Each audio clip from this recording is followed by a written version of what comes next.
We are recording. Okay. Awesome. So I'm going to go ahead and start, and just by having you introduce yourself really quick, you can see your name, where you were born, where you go to school. Super quick introduction. Okay. Well, I'm Gloria. I was born in Xi'an, China, but I moved to the U.S. when I was 2 years old. And then I go to school at Oxford and Emory. And then not much else about me. Awesome. That's a thing. Yeah. So can you talk a little bit about your cultural background? Yeah. So, like I said before, I was born in China, and then I moved to the U.S. But my family was fairly traditional when I was growing up, so I attended like Chinese school over the weekends. I had like extra math classes and drawing classes and Chinese classes. And even though I didn't visit China very often, I went back like twice since I left. I always had relatives who were over every single summer, so I think that's probably the reason why, I'm pretty good at speaking Chinese, I think, and I think I have like a very strong connection to like the culture and the food and everything. Um, my parents moved to America to really pursue like the American dream, so they always encouraged us to also assimilate into the culture here, but at the same time, like remembering our roots, respecting our culture and where it came from. So I think this caused some confusion for me as I was growing up because I felt like I was in two like different groups, but not really because I wasn't like, I wasn't white enough to be American and I wasn't, Asian enough to be Chinese. Yeah. So that was definitely difficult growing up, and I think that kind of defines my cultural background. But now I think it's definitely more so that I'm very proud of my heritage, but I also I'm really glad and happy that I grew up in the U.S. Got it.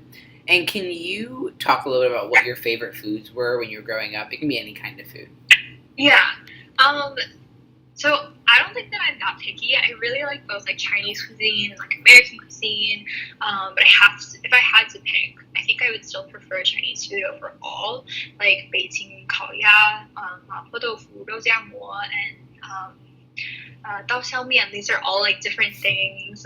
Some of them are from Xi'an, that are like some of my favorite foods. And I think that in general, I prefer eating Chinese food on like a day-to-day basis. But I still like Korean food and like trying different types of things. It's more about like what I like versus like where it comes from, I think.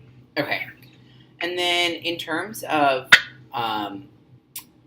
like the noodles that you guys use in your household cooking, so obviously this class is based on noodles. Yeah. Can you just elaborate if they were used in household cooking, and if so, can you elaborate, on how? Yeah. So noodles are definitely a very big part of Chinese culture. Rice and noodles, I'd say. My parents often made noodles from scratch, which I always really liked. And they look really difficult to make. Like even describing the process is kind of difficult. But it's like very basic ingredients, but the way that you sort of like pull the flour, the dough like apart into like creating the noodle, that part is kind of difficult. And sometimes like we have something called dao xiao mian, which is kind of like from Xi'an, and my dad is really good at making it. Uh-huh. And it's like you use like a knife, like one of those really big butcher looking knives, and Right. then you're supposed to scrape like the dough into the water and kind of cut the noodles. So I think that was like a really, really big part of growing up was like just my family making the noodles and stuff. Got it. And then did you ever feel a gap between eating certain types of foods at home and certain types of foods with your non-Chinese friends? Let's say at school or wherever else. Yeah. I think I definitely felt it more when I was younger. So, like, in elementary school, I don't think kids are super open to a lot of different types of food.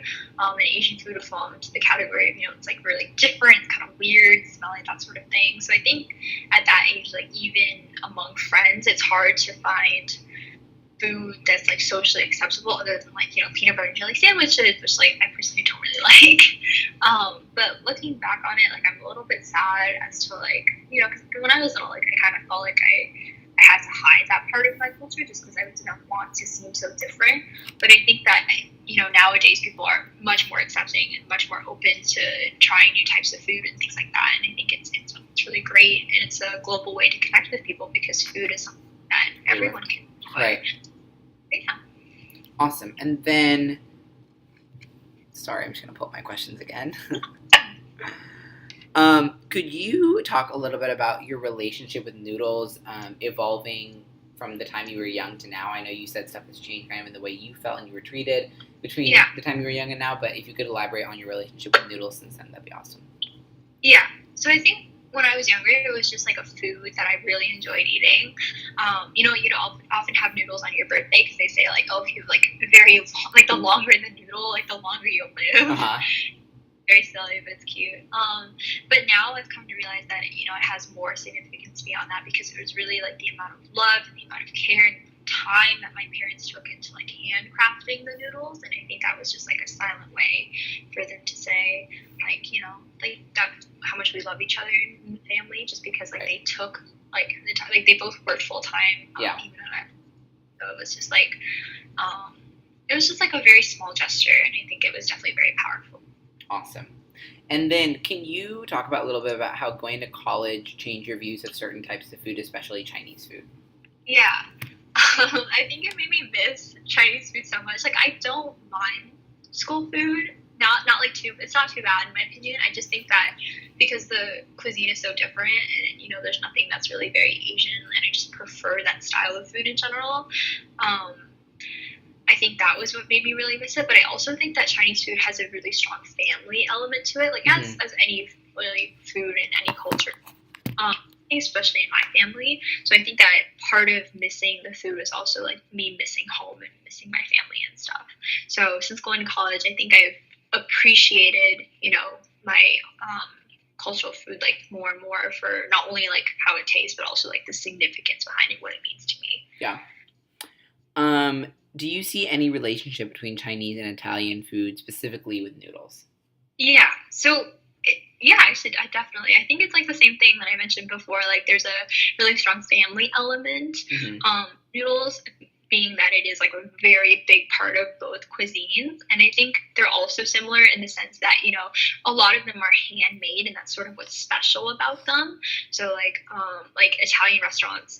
Since like a lot of times their specialty is like they actually craft their noodles in house, they're fresh made, that sort of thing. And I think that's kind of similar in China. Is like we always make them from scratch. Yeah. How do you feel that your parents immigrating to the United States shaped your experiences with certain types of food? Yeah.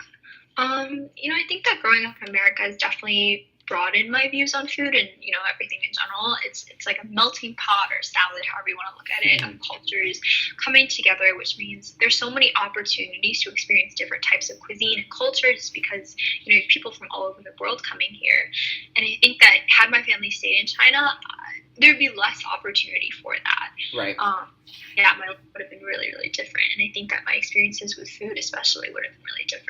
And yeah, I'm glad, like, being, like I really like Korean food, like, almost sometimes more than Chinese food. Yeah. But, Interesting. And then, do you think noodles represent anything else other than the food itself? Yeah. So, like, what I've been saying a lot, but just tying it all together, I think that it represents, family, really caring about each other, harmony, love, and not only in Chinese culture, but other cultures as well, because of the time that it takes to prepare, the different styles and everything, and just like the family element. Each family really like has a unique way of making noodles and has a unique like dish that they sort of make, and I think that that's just really special. Got it. Well, I think that wraps up the questions I have. But thank you so much for your time, and I'm just gonna stop the screen recording.